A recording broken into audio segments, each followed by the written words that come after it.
And tonight we are moving into verse 23.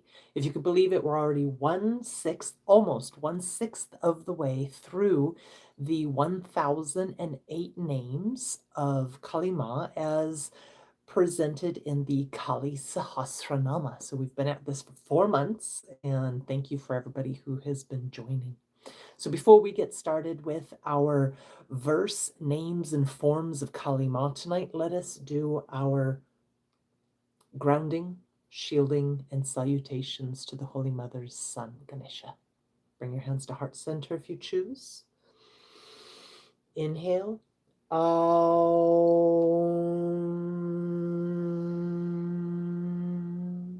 Second time. Aum.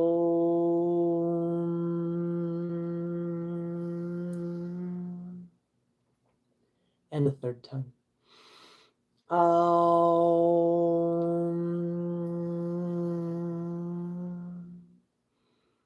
Om Gam Ganapataye Namaha. Om Gam Ganapataye Namaha. Om Gam Ganapataye Namaha. Om Gam Ganapataye Namaha. Ekatantaya Vidmahe Bhakratundaya Dhimahi Tano Dantihi Prachodayat. Om Namo Bhagavate Ekatamsraya Smakaya Lambodharaya Uchistamahatmane Om Krom Dream Ge Ge Swaha.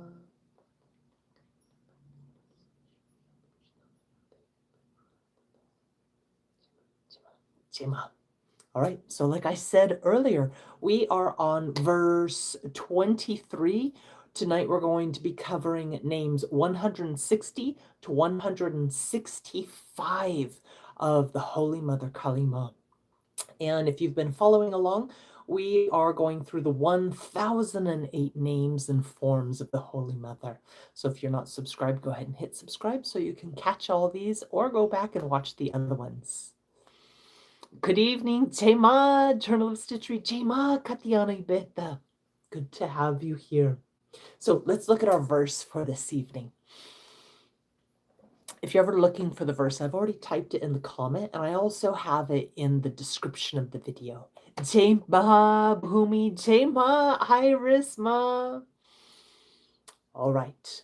So the verse for tonight sounds like this. Katyayani jaganmātā jagatāṁ parameśvarī jagadbandhurjagaddhātri jagadānandakāriṇī. And when you hear that verse, the first thing you notice is you hear a lot of repeating sounding names that sound like Jagha, Jagad. And we're going to be looking at several forms of Kali Maa tonight that have to do with the perceivable universe. But first, we're going to look at Katyayani. It's pronounced either Katyayani or Katyayani, depends on the spelling.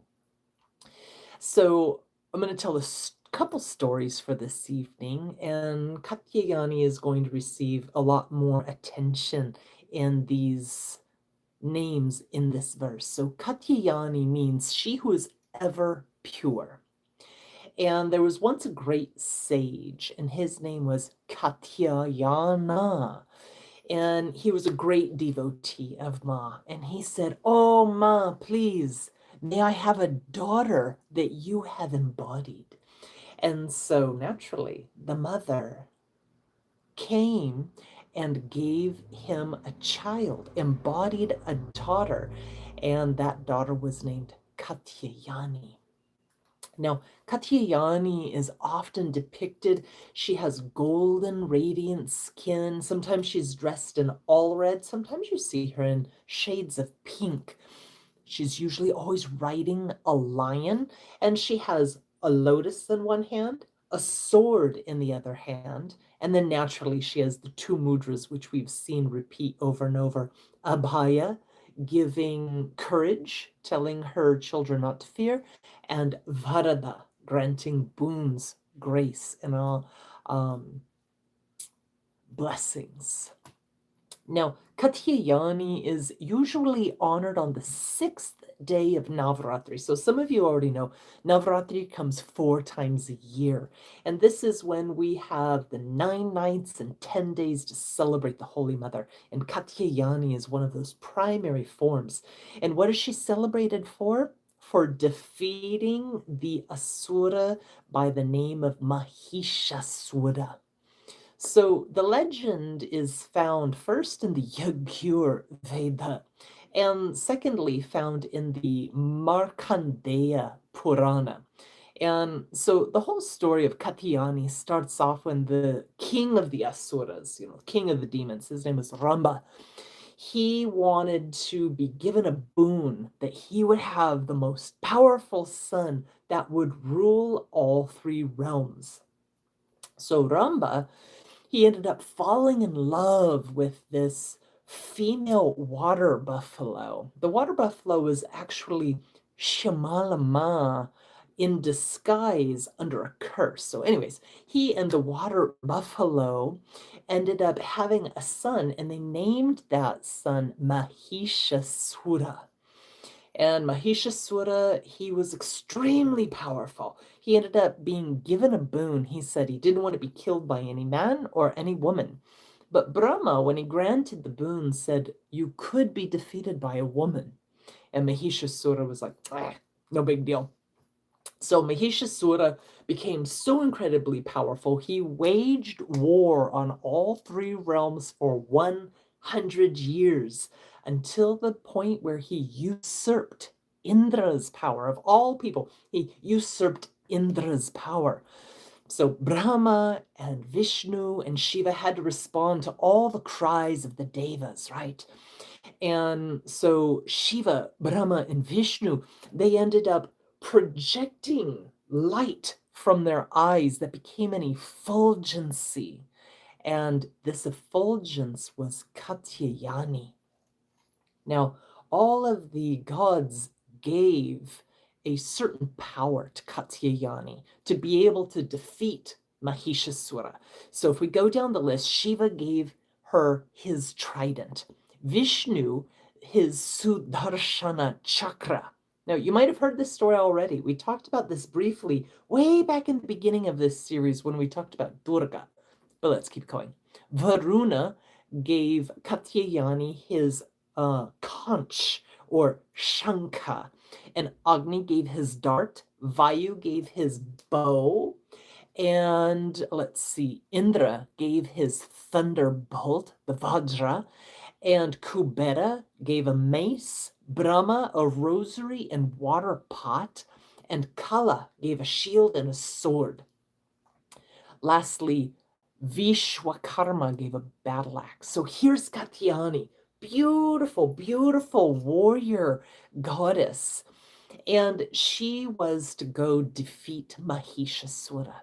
So first, the demonic army caught a glance of Katyayani and he said, oh, she's so beautiful. And this got back to Mahishasura, the chief.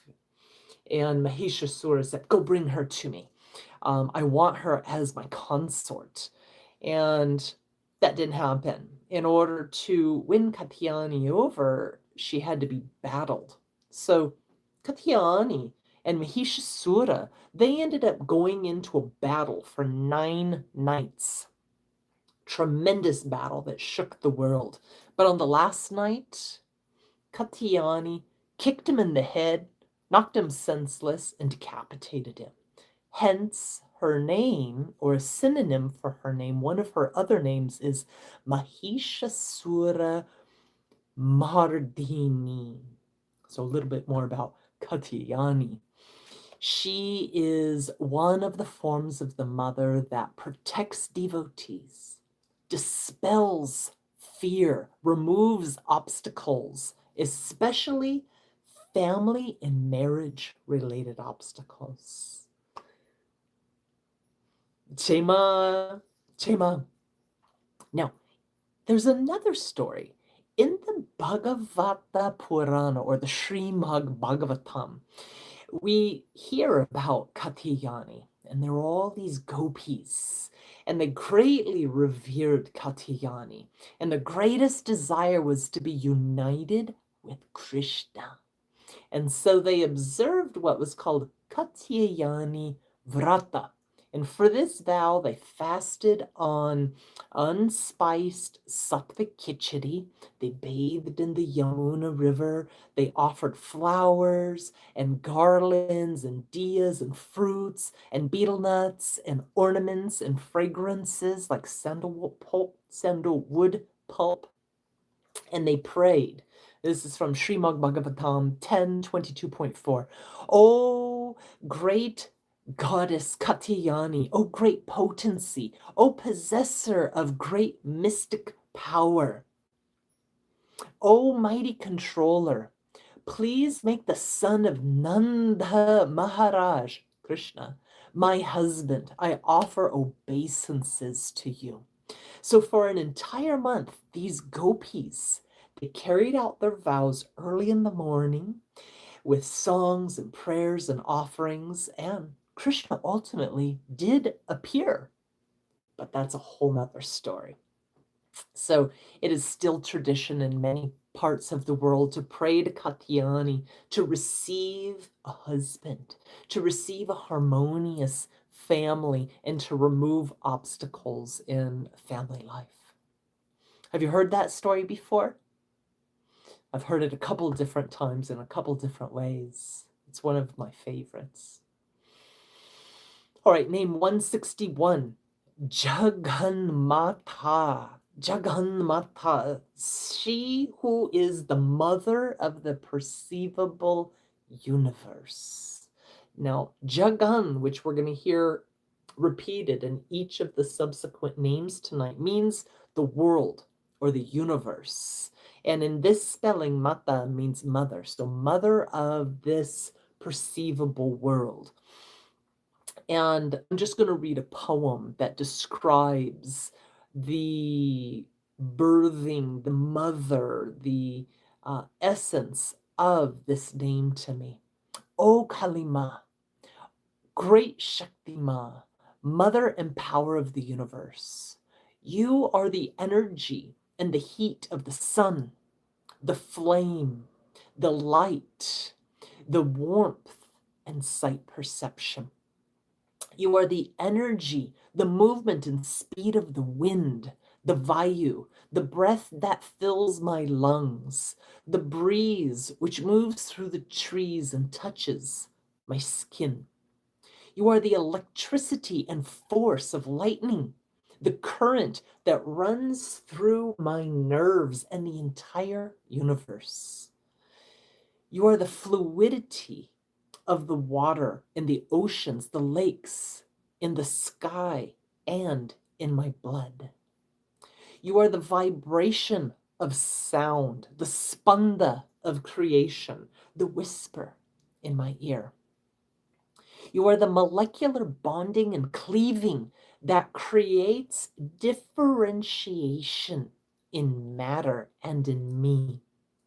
You are the gravity that pulls, that projects the cosmos, and which dissolves it all. Jema. All right, let's look at name 162. Jagatāṁ parameśvarī. Now this means she who is the supreme ruler of the perceivable universe. Jema, Jema, thank you for joining. Now, we already know that Jagat or Jagatāṁ means the world, the universe, that in which we perceive. And parameśvarī means the superior or supreme goddess, the ultimate ruler, the sovereign queen of the world manifest. So Jagatāṁ parameśvarī. Name 163. We just have a couple more. Jagadbandhu, she who is the friend of the perceivable universe. Now, bandhu means either friend, kin, protector, relative, or bond. So Kali Maa, we understand, is a friend to the universe. Many people perceive her as the reckoner or the punisher, but she is also an ally, a mother, a giver, and a nourisher, which leads us into our last two names for the night. Jagadātri. Jagadātri. This means she who creates the perceivable universe. And Dhatri means mother who sustains, nourishes, supports, and gives life. So everything in this conceivable world has been birthed from the womb of Kali Maa. Without her, without Shakti, all is Shava, a corpse, inert, dead. Oh, wonderful, wonderful. Jai Maa. Now, interestingly, in Ayurveda, Dhatari is a synonym for the sacred plant amla, or Indian gooseberry. And amla is famed for its ability to nourish, to support, heal, to give what they call rasayana, brimhana, building the body, creating stability, rejuvenating. And it not only is for the physical body, but also for the mind and spiritual body. And in the Puranas, the amla tree is also revered right next to the tulsi tree in many homes as the givers of life. So Jagadātri, she who creates the perceivable universe, she who nourishes and sustains. And it's also an Ayurvedic herb that does the same thing. All right, last name for this evening, jagadānandakāriṇī. So let's break that word down into a couple sections. She who is the cause of bliss in the perceivable universe. Kali Maa, who creates ananda, bliss body. So ananda can mean joy, bliss, spiritual ecstasy, or also liberation. And Kātyayani means the cause, or the doer, or the creator. So when we seek bliss, why do we approach Kali Maa? Why do some of you approach Kali Maa? Like, what is your goal? What is your sankalpa? What is the purpose behind even doing a sadhana to Kali Maa, or researching and learning about Kali Maa? Some people it's just for curiosity, but ultimately it should be to obtain bliss. Yes, Iris, it just depends. But when we look at this name of Kali Maa, we realize that she is the in love. I love that one. No pun intended. So when we look at this name of the mother, when we go inward, we find the indwelling seed of Ananda. We have multiple koshas. We've talked about this once before. The Anandamaya kosha, gross physical body, Pranamaya kosha, the breath body, Manomaya kosha, the mind sheath, the Jnanamaya kosha, the soul's intelligence, and then Ananda Maya kosha, the bliss body, that which is perfect and pure, that is uncontaminated, undisturbed. And jagadānandakāriṇī is the form of Kali Maa that is the cause of this. So when we're working with Kali Maa, one of the greatest things that we can do is we ask, please, liberate me from this material world. Liberate me from my suffering. Liberate me from my ridiculousness. Liberate me from my itty-bitty committee in my head that causes me trouble. But more so, perfect me and be the cause of spiritual bliss from inside of me, from outside of me. Be the cause of bliss in the universe. And many of us, we know that when we do sadhana to Kali Maa, we visualize her in the heart. And what form of Kali Maa would you visualize in your heart as the creator, the cause of bliss, We're on name 165. We have a lot of different forms that we could visualize in our heart. Ultimately, she's the mother. She's the nourisher. She's the Sharanam. Have you heard that song? One of my favorite songs is from Bhagavan Das. And he says, Sharanam, Sharanam, Sharanam, Ma, Sharanam, Sharanam, Sharanam, Ma. And he's saying, be my shelter, Sharanam. Give me shelter in this material world to create that bliss. So our verse for tonight, Katyayani, she who is ever pure. Jaganmātā, the mother of the perceivable world. Jagatāṁ parameśvarī, the sovereign queen and ruler goddess of this perceivable world. Jagadbandhu, she who is a friend of the perceivable world. She who is our family. We are her children. And jagadātri, jagadātri, she who creates the perceivable world.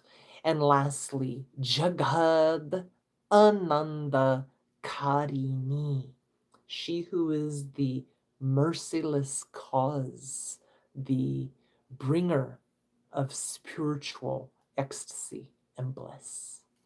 So I hope you've enjoyed these names, and I hope that they bring you deeper into a relationship with the Holy Mother, shed light on different ways that you can commune with the Mother.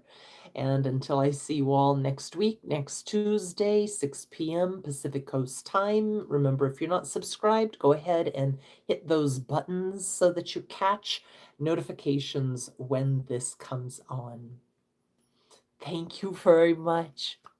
Have a wonderful evening. Jai Ma, Jai Ma, Jai Ma.